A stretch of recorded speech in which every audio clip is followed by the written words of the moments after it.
Та subscribe дарж суугаа захиалаарай. Мөн хонхон дээр дарснаар дараагийн шинэ бичлэг ороход танд мэдэгдэх болно. Чихэна.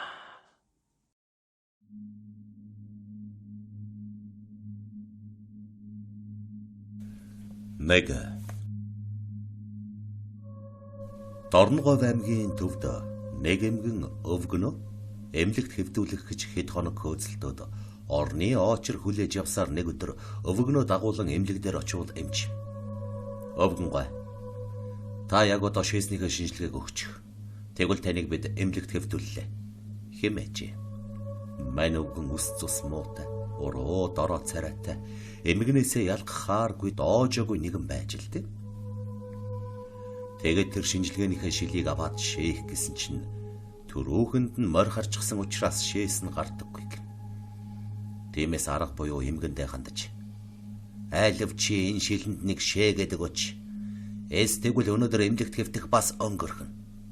Гэхэд адгаж сандарсан эмгэн нь өвгөнөө л эмнэлэгт хэвдүүлж байвал хин маань шээсэн ялгаа юу байхав гэж бодоод шинжилгээнийхэн шилэнд шээж орхижээ. Гэтэл эмгэний шээснээс эмэгтэйчүүдийн өвчний нян илэрсэн тул эмэггүй чавганц царайтай өвгөнийг эмгэн гэж андуураад эмэгтэйчүүдийн тасагт хэвтүүлчихсэн байна. Өвгөний хувьд орд ирэл олдож байвал эмэгтэйчүүдийн тасагт байдгаа моргийн байшинч байсан хамаагүй хэвтэж эмчлүүлэхийг л урьдчил болгоно. Хачирхалтаа эмэгтэйчүүдийн тасагт хэвтэж буй өвгөнийг хинч эрсөвтэй амтан гэж анзаарсангүй. Нэг өдөр эмч үзлэг хийхээр орж ирээд өвгөний өвчний түүхийг эргүүлж тойруулан үзэж байснаа. Савны архаг өрөвсөлтэй шинжилгээг нь харчгаад "Эмээ та өмдөө тайл" гэж тушаажээ. Өвгөн ч өмдөө шовтолж гэтэл нэг муу боовргүй юм гарч ирсэнд мөнөөх эмч эзгүйхээр бооход таарсан мэт учиргүй цочин болсон хараагаад "Та ч нэрхтээ хүн байж яахаараа эмэгтэйчүүдийн тасагт хэвтэж байдаг билээ. Энэ шээсний шинжилгээ хэн ихв?" гэж ирээдэл зандарсан байна. Гэвч мань өвгөн огт тооссонгүй. Энэ манай эмгэний шээсний шинжилгээ байгаа юм. Эмнэлэгт л хэвтэж байвал яасан жаахав гэж бодоод эмгэнийхээ шээсийг өгчихсэн юм. 20-30 жил хоорондоо холилдож махаа уралдсан байж 10 хэдэн хүүхэд төрүүлсэн тэр бид хоёрт ямар ялгаа байгаа юм бэ гэж аргасан гэдгээ.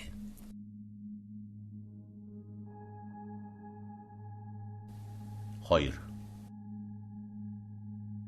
Сүүлийн жилүүдэд ах トゥ хамаатан садан тэрч байтугай хадмуудаа бөөнөр нь устгасан балмад хэрэг хэд хэдэн удаа гарсан гэн. Баярбатын, Төгс жаргалын, Сумьяагийн гих хэрэгүүд үүнийг гэрч болно.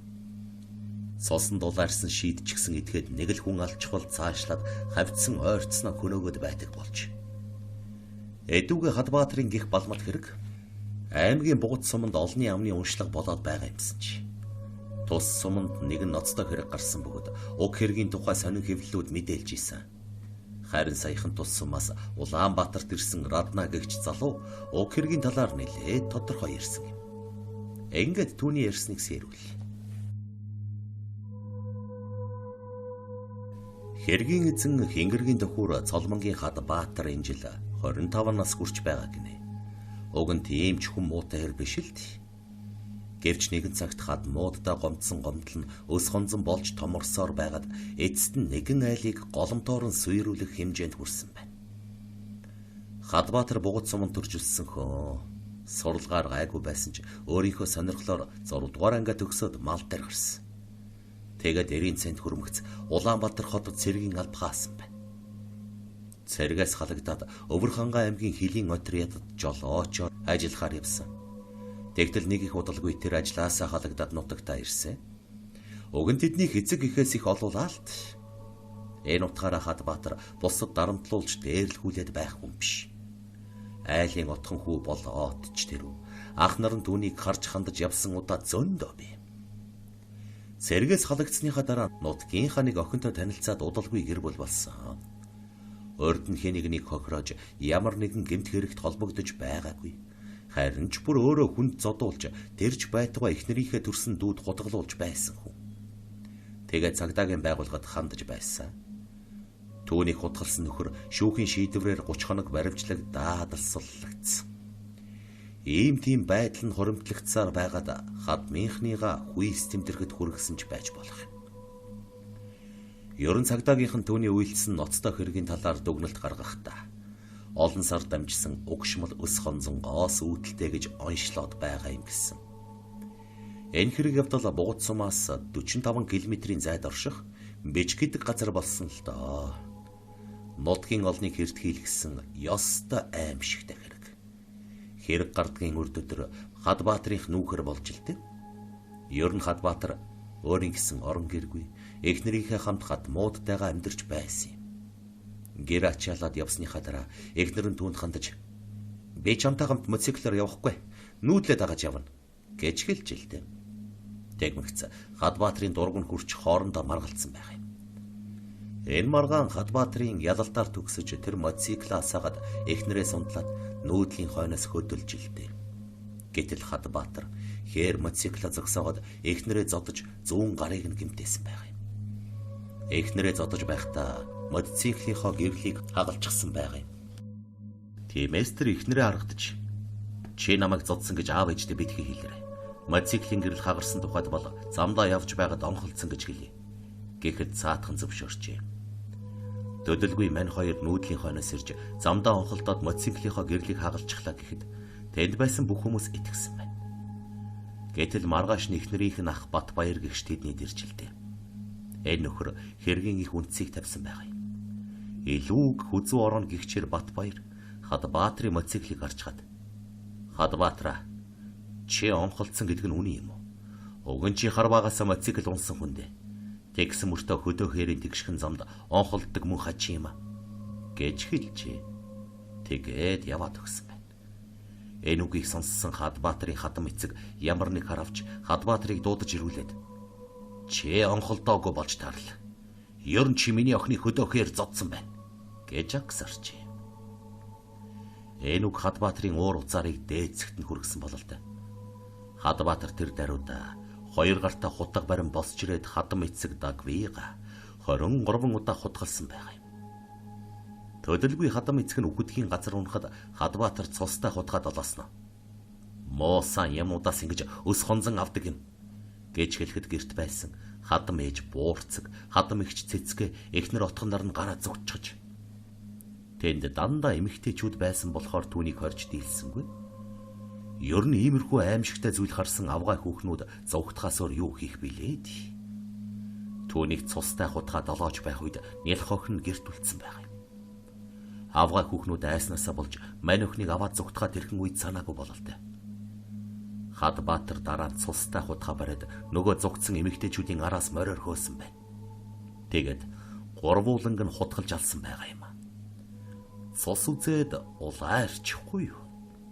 Бүр хадам ихийгээ 7 удаа, эхнэрээ 15 удаа, хадам эгчийгээ 17 удаа хутгалсан байгаа юм. Тэднийг дандаа л 2 суг ар нуруур нь хутгалаад байж. Ингээд тэр 4 хүн хутгалж цусан далаа нилийлгэснийхээ дараа гэрийг нь шатаачихсан байна. Харин энэ үед цаахалт хэртэ нутаглаж байсан талигач Дагвийн дүү төмөн насан гэр шатаж байхыг харж хаад давхиж иржээ. Тэгтэл Хадбаатар түүнийг хармагцаа чам маягч басаална ерөн Дагвийнхнаас хэнийг ч үлдээхгүйгээд түүнийг алхаар занал хийлж мотоциклоор хойноос нь хөөсөн байгаа юм. Төмөн насан мотоциклнаас бултахын тулд чулуун хэрэгсүр дээгүр морьтойгоо давхад гарчихж. Тэгтэл Хадбаатар мотоциклороо хөөж гүйцэхгүйг мэдээд төмөн насангийн хойноос гараараа чижиж "За чи харж байгаарай. Чамайг алж чаддаггүй юмаа" гэхэд "Танаа ихнэр хүүхдүүдийг ч наална" гэд гэрлүү давчихж. Тэгээд гэрт нь очиод ихнэр Пунсалмааг нь алах гэснэ. Арай зүрхэн хүрээгүй ч юм уу. Түүнийг барьцаалан авч мотоциклдаа сундлаад хадмынхаа шатсан гэрлүү давчихжээ. Тэнд очиод 3 эмэгтэй цогцыг түүнд үзүүлсэн байна. Дараа нь хадам аавынхаа цогцсон дээр ирж Пунсалмааг буулгаад түүнд цустай хутгаа өгч "За чи намайг 20 толгын дотор энэ давгийн толгойг наад хутгаараа тасал. Хэрв таслахгүй бол чамайг хүүхэдтэй чинь аална шүү" гэж тулгсан байх юм. Айж балмагцсан Пунсалма амь гарахын эрхэнд талигач Дагвийн толгойг тастаад Хадбаатар төгсөн байгаа юм. Энкээс өөр яах билээ? Хадбаатар хадам эцгийнхээ толгойг гэрийн шатсан нурам руу шидэж орхиод бунсалмаг мотоциклондоо сундлан одоо чамайг дагуулад нөхөр дээр ч ночно. Чамайг харж гад нөхөр чинь над дээр ирэхгүй хайчдаг юм. Та хоёрыг хоёулангид чинь ална гэж хэлээд хөдөлсөн байна. Тэгэхдээ нэлх охиноо бас хамт авч явсан байгаа юм. Харин Пунсалма замд явахдаа мотоциклноос үсэрч буугаад зугтаж амь гарсан байгаа юм. Хэрв ингээгүй бол дараа нь чухам юу болох байсныг хэн мэдэх билээ. Мэдээж төмөр насан эхнэрээ барьцаанд орсныг мэдмэгцээ түүн дээр ирж таарна. Дахиад л бөөн алан хидан болох байсан ч юм бэл. Хадбаатрыг хадмынхаа гэрийг шатаагаад эмэгтэйчүүдийг мориор хөөж гутгалж байхыг хоноо хариулж явсан даваахүү гэдгээр холоос дурандаж байсан байгаа юм. Даан чинь хүн явганаар хоноо хариулж байсан болохоор 2-3 км-ийн цаана болж байгаа хэрэг явдлыг таслан зогсоод чадаагүй бололт. Аимшигт хэрэг гарсан тухай тэр даруйда нутгийн иргэдийн сонорт хүрснээр Хадбаатрын ах нар дүргэн авсан байгаа юм. Тэд Хадбаатрыг тайвшруулахаар УАЗ 469 машин хөлөглөөд дүүн дээр очичлээ. Тэгтэл Хадбаатар тэдний үгэнд оролгүй УАЗ 469 машиныг хүчээр авч унаад уул руу зүгтсэн байна. Цаад болон түүний хоноос мотоциклаар хөөж, тэгтэл Хадбаатар тэднийг дайрах гээд урдаас нь тосч ирээд хөөж юм. Үүний дараа нөгөө анх хэргийн үнцийг тавьж илүү их чулуутсан эхнэрийнхээ ах Батбаярыг алхаар шийдсэн байна. Тэгээд түүний ирэх замыг тосоо зогсож очив. Гэвч аз болж Батбаяр ирсэнгүй. Хадбаатар түүнийг нэлээд хүлээж байснаа залхсан ч юм уу уул руу гараад давхиж. Төдөлгүй түүний ах нар нь цагдаагийнханд хандж. Ингээ цагдаагийнх нь нийлсэн 10 гаруй хүн Хадбаатрыг бүгж байсан уул руу гарч түүний ойролцоо очсон байна. Эхлээд ах нар нь түүний дэргэд очиж тайвшруулан янз бүрийн ухуулаг хийснээр Хадбаатар жаахан зөөлрөд ирж. Тэгээд тэр ямар нэгэн эсэргүүцэл үзүүлэлгүйгээр баривчлагдсан байна. Нэг суурин дээр олон хүнийг цустай хутгасан этгээд уг нь өөрийнхөө амийг хорлдог. Гэтэл Хадбаатар тэгсэнгүй. Дотроо чухам ямар зориг агуулж байсныг бүү мэд. Ямар тач тэр дараа нь цагдаад мэдүүлэхдээ тэднийг алж байх хооронд надад өөрийнхөө амийг бүрлгэх хугацаа зөндөө байсан. Гэвч би амиа хорлоогүй. Яагаад гэвэл би ямар хэрэг хийснээ мэдэж байсан болохоор төрийн хуулиар цаазлуулъя гэж бодсон юм. Надад үүнээс өөр сонголт байхгүй гэсэн байгаамаа. Уг нь ийм балмад хэрэг үйлдэхэр хүн биш юмсан. Хэрэг үйлдэхээс өмнөхөн надтай сумын төвд таарлцчихад ахаар сонин юу байна гэдэл инээгээд явж байсан хүн. Арх дарсныг их уугаад байхгүй. Элдв шалдав юмнуудтай нийлж дарваад байхгүй. Урд өмнө нь шорон оронгоор явж байгаагүй. Тэгс мөртлөө ийм муухай балмад хэрэг үйлдэж байдаг. Хадмуудтай хэдий өс хонзон сансан ч гэлээ ингэтлээ өшөрхнө гэж байх уу? Айгу бол сэтгцийн өвчтөй байж магадгүй. Тэгэд гинтийн цочролд орчихгүй юу? Өнөөдөр нутгийн иргэдийн ганц ярддаг юм нь Хадбаатрын хэрэгэл байх шиг дээ. Гэсэн юм аа. 3. Хэн хүний санаанд оромгүй нэгэн явдал хуучин системийн үед буюу бүхнийг намч ховсгалч зарчмаар захирч захируулж байсан цаг үед болжээ. Өгүүлэх гэж буй үйл явдлын гол буруут нь чухамдаа тэрл дарангуйлагч нийгмийн тогтолцоо байсан учраас дээрх өгүүлбэрийг онцолж байгаа юм. Нийслэлийн ажилчны район буюу одоогийн хан уул дүрэгт энэ явдал болсон бөгөөд Норов Ринчин гих цахилгаанчин тус дүүрэгт ажиллаж амьдардаг байж. Гэтэл нэг орой хүчтэй аадар бороо орж үүний улмаас гэрлийн утсанд гэмтэл гарч тасалдсан байна. Энэ үед тог цахилгаан хэвийн ажиллагааг хангах үүрэг авсан Норов Ринчин хоёр нөхрийн хамт гэмтэл авсан трансформатор гэрлийн утасны шугамыг хайж аваад тогон цохиулж ухаан алджээ.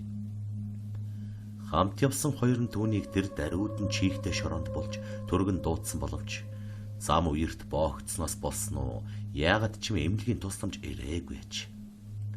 Чихтэй нойтон шорооч тус болсонгүй бололтой. Цахилгаан чингээр амьсгал хураасан мэт гулдаан хэвдэж байжээ. Нөгөө хоёр ч удирдлагуудаа болсон явдлыг мэдэгдэж намч ховсгалч удирдлагууд нь Норов Ринчин тэр дор нь ажил дээр авчран хаанаас ч олсон юм бэ? Хайрцаг сав гаргаж ирээд шууд хийчихэж. Тэгээд Ар гэрийнхнийг нь дуудаж жинхэнэ ажилчин ангийн нэр нүрийг айлгахгүйгээр нас нөхчлөө гэх ухааны хоосон эмгэнэл урсгаж байгаад таглаад орхичихжээ. Тэгээд маргааш өглөө нь үүрээр баруун нарангийн ингэрт оршуулжээ. Энэ бүх үйл явдал Норов Ринчинг тогон цохиуснаас хойш ердөөл хэдхэн цагийн хооронд болж өнгөрсөн байх юм. Гэтэл энэ бүхэн нь эцэстээ ямар үр дагавар авчрахыг шашингийн үзэл дарга нарын үг хоёроос ганц ч удаа зурж үзээгүй ар гэрийнх нь тааварлсангүй. Талигач болж оршуулгдсан Норов Ринчин сэргэн эргэн тойрны харвал харагдах үзэгдэх юу ч байхгүй байсан бөгөөд удалгүй харанхуй юм дотор хэвтэж байгаагаа мэдчихээ. Эхэндээ түүнд юу болоод байгааг эсэргүүцэх бодох сөхөө байгаагүй ч сүүлдээ аргагүйдэн амьсгал нь боогдоод ирүүд болсон бүх процессыг бүр түр ухааран ингээд андаараа тарчилж өгдөг байж хэмээн бачимдаж эхэлсэн байна. Хажуугаар нь хамаг биеийн шархиран өвдөж үеийг тамыг нийдэж эхэлжээ. Гэвч Норов Ринчинд ус уух заяа байсан бөгөөд шэнхэн оршуулга ухаж 5-10 төгрөгнөөс эхлээд авч хэрэглэж болох бүх зүйлийг нь цөлмдөг байсан тухайн үеийн хэдэн хүндгар Норов Ринчингийн булшийг шинжлэн ирээд ухжээ. Тэгээд тэд авсан дотроос амьд хүн оогол хараа босж ирэхэд үгтлээ айн орилж бархирсаар харж чадлаараа зүгтэн атсан байна.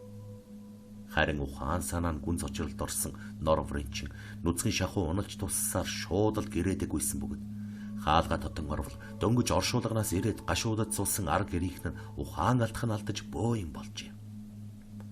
Мөн Норов Ринчингийн тухай айлынх нь хүнээс утсаар сонссон нэг дарга нь цус харваж эмнэлэгт хүргэгдсэн аж.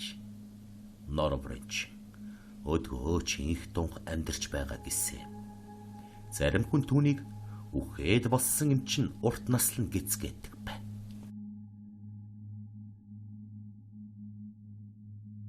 Дөрөв 1988 онд Монголын кино театруудад Оросын хууль завхруулагчид хэмээх нэгэн зөвүүн кино гарч монголчуудыг нэг хэсэг алмайруулсан билээ. Уг киног Оросын анхны алаан хидантай детектив киноч гэж ярьдаг. Уг кинонд мафийн нэгэн урвагчийг машиных нь гараашнд дотож байгаад барьж авдаг. Тэд түүнийг элдвээр тарчлааж алхаас тэршааж гараашнд нь гавлаж машиныг нь асаагаад утаанд нь угаартаж өгөх шийтгэл оноогод явдаг. Гэвч манер амьд гарч тэмцлээ үргэлжлүүлэхийн эрэхэд хэрээс хэтэрсэн аимшиг зориг гаргадаг. Юу химээвээс гавтаагаараа хөрөөгөр тас хөрөөдөж амьгардаг. Энэ бол кино. Харин үнэхээр ийм эр зоргийг энх тогтох гихч Монгол залуу Москвад гаргажээ. 1993 он бол монголчууд ганцхан 8-ад эд мордож байсан алтан үе бөгөөд Москва, Варшав, Праг, Берлин, Будапешт, Анкара гээд монголчуудын хөл хүрээгүй газар зүүн Европод бараг үгүй болсон байна. Тухайн үед Чингэлтэй дүргийн харьяата энх тогтох жанчив нар Улаанбаатарын зах дээрээс баахан савхин хүрэм дараад Польшийг зорж илдээ. Тэдний 8 эхэндээ ол замог тун ихтэй байж. Мань хоёр Польшийн Варшав, Краков зэрэг хотуудаар 2 сар гаруй таваргаад Украины Харков хотод ирэв. Тэгээд аян замын алжаалаа хэд хоног тайлж байхдаа Настя гэдэг Орос бүсгүйтэй нилээд дотн танилцсан. Тэгээд буудалж чадахгүй тулд тэдний хоёр өрөө байрны нэг өрөө көсдгөр болов. Энэ хооронд жанчив дахин савхин хүрэм дарахаар Монгол руу хөдөлжээ. Түүнийг 14 хоногийн дараа Харковын онгоцны буудал дээр буухад тентхийн цагдаа нар шууд баривчлаад гавалж хатар. Ингээд түүнийг цагдаагийн газар аваачаад баахан байцаасан байгаа юм. Тухайлбал чи Настягийн хинтээ амьдарч байсан бэ гэхэд жанчив би найз инх тогтохтойгоо хамт нэг өрөөнд нь түр амьдарч байсан. Бараага авчирхаар би Монгол руу ганцаараа явсан. Найз маань Настятай хамт үлдсэн. Та нар яагаад намайг баривчлав? Юу болоод байгаа юм бэ гэж сөргүүлж асуусан байгаа юм. Тэгтэл нэг мөрдөн байцаагч Настя гэрт нь маш хэрцгийгээр тамлаж алсан байна. Энэ аллагад чамааг найздаа чинь сэрдэж байгаа. Мэд танаа найзыг ирээд олохгүй байна. Хаан байгааг нь зааж өгөхөөс нааш таныг суллахгүй гэжээ. Энэхүү аимшигт мэдээг сонссон жанчив шоконд орвоо. Тэгээд тэр хэд хоног мөрдөнд хоригдож байхад энх тогтох маань ийм амар хэрэг хийчихлээ гэж юу? Би түүнд хөрөлцөх үз мөнгө үлдээсэн шүү дээ. Яалаа гэж ийм хэрэг үйлдсэн юм бол уг нь Настя надаас илүү түн сайн байсан шүү дээ. Энх тогтох биш өөр хүн алсан юм биш биз.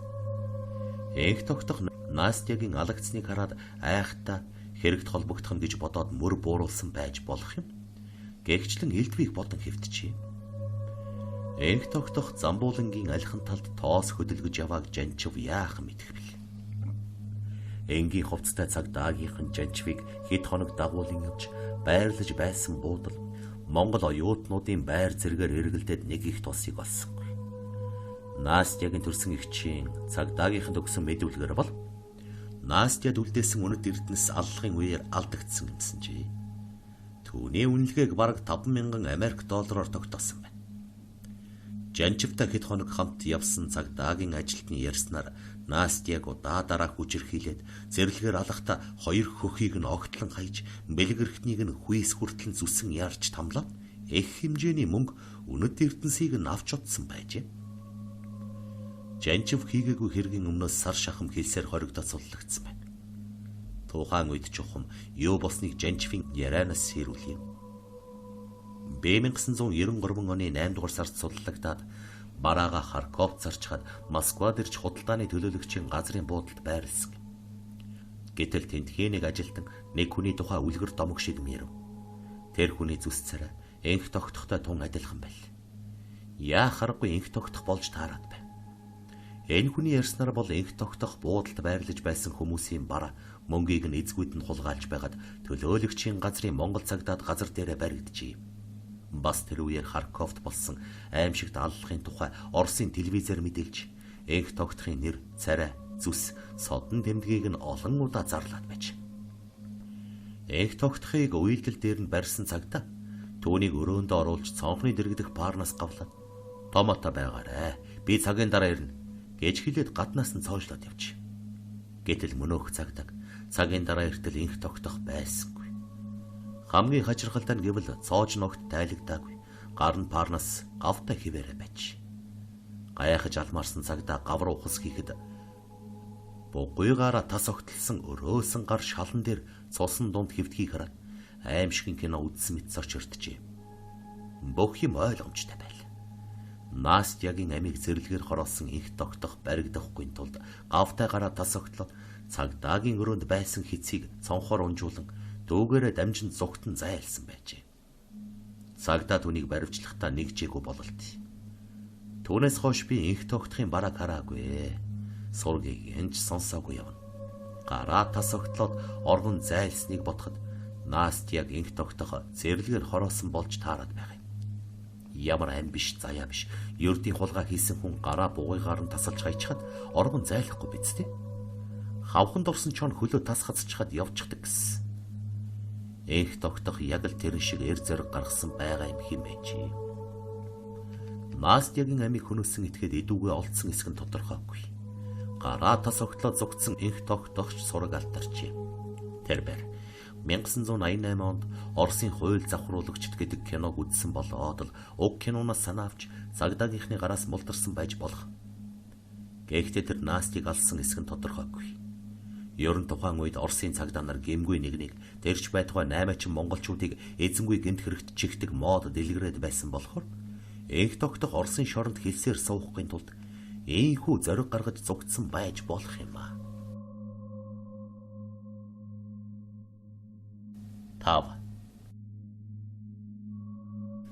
1965 онд Уилдер комбинатын 1-р байрны гадаа онц ноцтой хүн амны хэрэг гарчээ. Тус байранд оршин суух пүрвжав гихчээр цагдаагийн хилцэд яарч сандар мэдэгдснээр энэхүү ноцтой хэргийн улбаа тавигдсан байх юм.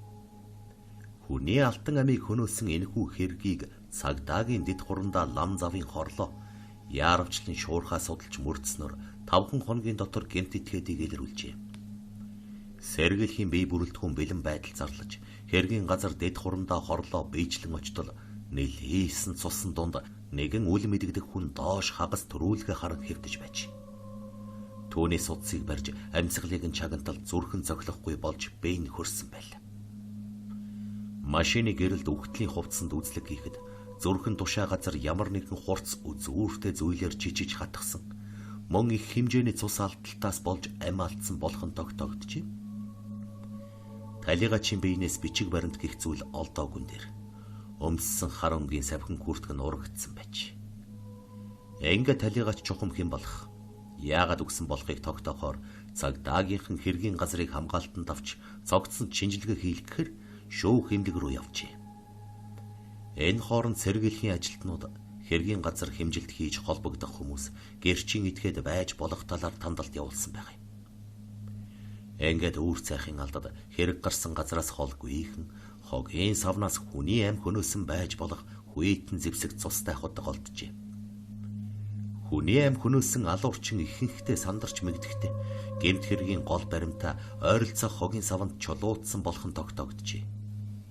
Бүтэн шүнжин хэргийн газар сураг ажиг тавьж ажилласан дэд хуранда хорлоо болон сэргийлхийн ажилтнууд хавь ойрын зоогийн газар, орон сууц, албан газруудаас гэмт үйлдэлийг үйлдсэн байж болох хүн гэмт хэргийг харсан байж болох гэрчийг хайж тодруулах ажлыг эхлүүлжээ.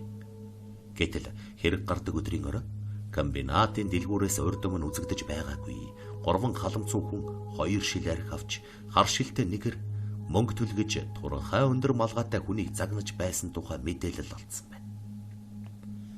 Мөн ахуй үйлчилгээний 3 дугаар байранд хэрэг гардаг шөнө тэдний хуучны танил дөрөлг гихчээр үл таних өндөр шавгаар малгайтай залуутай орж ирсэн.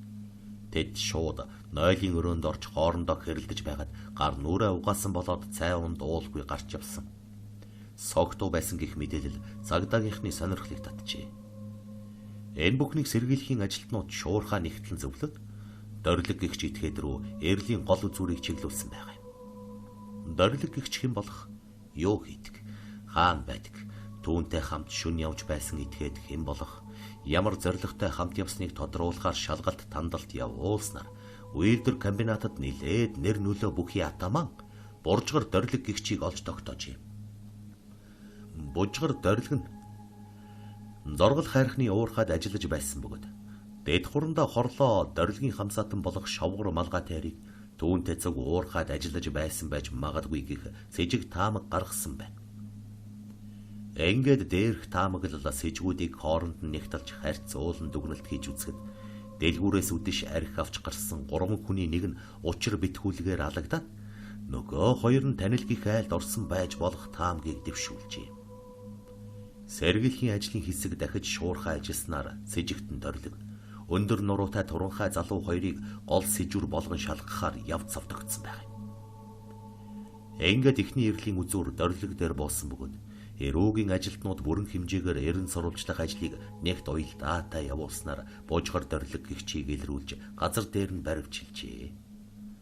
Дөрөлг нь зоргол хайрхны уурхад ажилтай далхаа гихч өндөр туранхай залуутай нэг айлд орж цай уугаад гарсан байна. Тэгээд дараа нь салж явсан байгаа юм. Гэвч дөрөлг би юу болоод байгааг ойлгохгүй байна гэж хэлээд мэлдсэн эцэст далхаатай би гудамжинд санаандгүй тарсан. Тэгээд жаахан арх уусан нь үнэ. Комбинатад ямар хэрэг гарсныг би сонсоогүй. Их согтсон байсан. Далхаа зоргол хайрхан руугаа буцаж яваа биз. Би далхааг мэдэхгүй. Гэгцэргээр илт зөрүүтэй мэдүүлэг өгч. Гэвч дэд хурандаа хорлоо болсон явдлыг дахин хянаж үзээд бужгар дөрөлгийг сэжигтнэр татсан байна. Мөн дөрөлгийн хамсаатан гих далхаа гихч өндөр залууг яаралтай олох үүднээс зоргол хайрхны уурхайн даргатай очиж уулзжээ. Тэгтэл уурхайн дарга манай ажилчин далхаа хэд хоногийн өмнө эхнэрээ Улаанбаатар хотоос авчирна гэж явсан. Гэвч тун удалгүй хүрээд ирсэн. Одоо тэр гэртээ байгаа. Ерөн дархаа бол их хөдөлмөрч хичээнгүй хүн л дээ. Хаяа арх уудаг нь үнэн. Саяхан тэр оны урлагийн үзлэгт алтан медаль авсан. Ямар нэг гэмт хэрэгт холбогдох хүн биш ээ. Гэгцэргээр өмгөөлж хамгаалжээ. Харин буужгар дөрөлгийг одоогийн хэллэгээр бол нилээд доош нь хийсэн байгаа юм. Дөрөлг гихч итгээд манай зоргол хайрхны уурхад ажиллаж байхдаа арх дарс их уудаг байсан. Заримдаа бусдыг уруу татаж танхаардаг байсан. Тийм учраас дөрөлгийг бид ажлаас нь халсан юм. Дөрөлг бол туйлын үл бүтэг идгээд. Тэр ер нь хүн алчсан байхаас ч сийхгүй нөхөр. Нэг битгий хэл 2-3 хүн алах тийм л өөдгүй нөхөр. Түүнийг хүн алчсан гэхэд би огт эргэлзэхгүй. Гэгцэргээр буруутгажээ. Гэвч цагдаагийнхан далхааг уурхайн даргаар нь сэжиг ахуулалгүй дуудуулж хүн амныг хэрэгт сэжиглэгдээд байгааг нь мэдэгд мэгцээ. Гэрт нь эд мөрийн баримт болох тухайн хэрэг гарах үед өмсөж явсан дээл хувцс байгаа эсэх талаар үзлэг хийж зарим нэг зүйлийг бит дүүмжлэн хурааж авсан байна. Ингээд тэр оройдоо Далхайг Улаанбаатар руу авч явахдаа та ямар хэрэг татагдж байгаагаа сайн мэдчих. Тиймээс өөрөө хийсэн хэрэгээ эхнээс нь дуустал нь тодорхой. Зам урт байна. Болсон бүх процессыг бид 100% мэдж байгаа. За яриад байгаарай. Гэгц зэргээр тал талаас нь шавдуулсан байгаа юм. Далхаа менчидэл улааж хэсэг суусна. Би хүн алсаа. Нэгэд алчихсан чинь хичнээн нуугаад яах билээ дээ.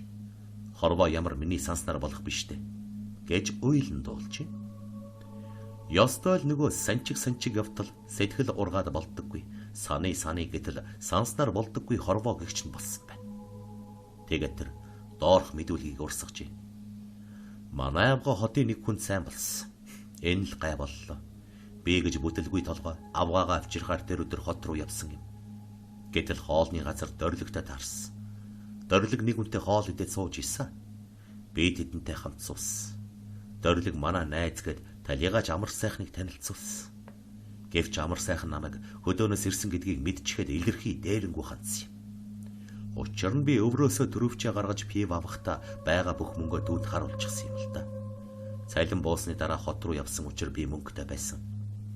Миний төрөвчөнд дараайсан шарх алдсан 107 ширхэг байсан. Тэгтэл талигаач амар сайхныг үзэргэж. Чи юу н ихээхэн бэл бинчэндээ нөхөр байна шүү дээ. Ахта ганц шил юм аваад өгч гэж шаарц. Тэгэхээр би Яахав сайхан танилцсны хідүүлээ сайхан уйлдаа гэж хэлээд нэг шилээр авч өгсөн. Мөн хоолны мөнгийг амжтаас. Удалгүй хоолны газараас гараад дахин нэг шилээр авч уусан. Тэгэд явах гэдэл талигаач амар сайхан. Эр хүний замын хүзуурт. Би Улаанбаатар хотыг алган дээрээ байгаа юм шиг мэднэ. Би бол үйлдвэр комбинатын атаман амар сайхан гэгч байна. Намайг хүмүүс хутаг амраа гэдэг юм. Чамд би тусалсан шиг тусалж чадна. Би бол хорглоо тоолсон гөлөг биш.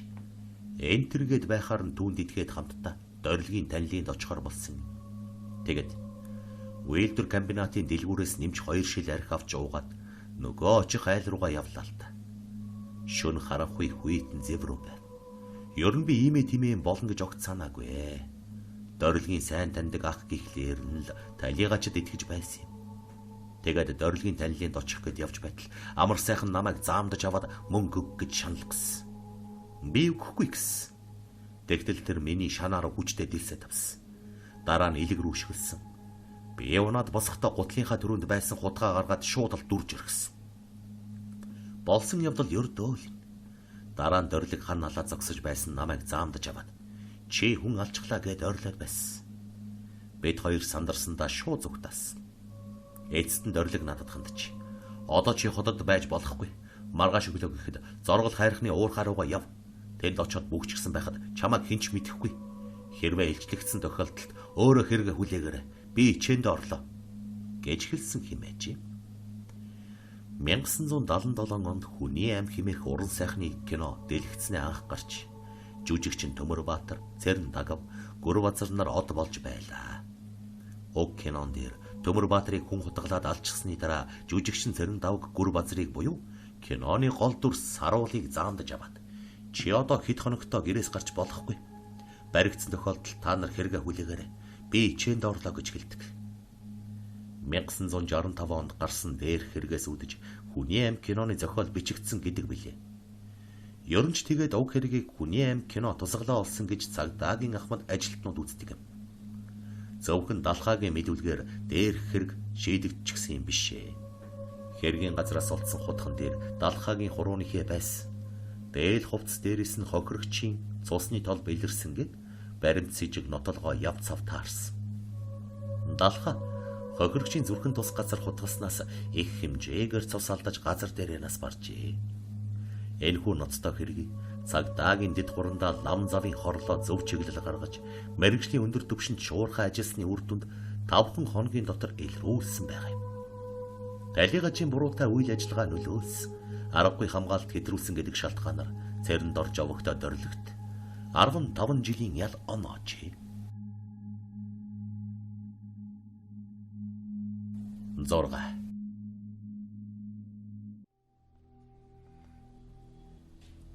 Эрдэнэбаяр хэмээх 79 настай хөгшин хорвоод өнгөрөх хоногийнхоо тоог дуусгахыг хүлээн байгаа.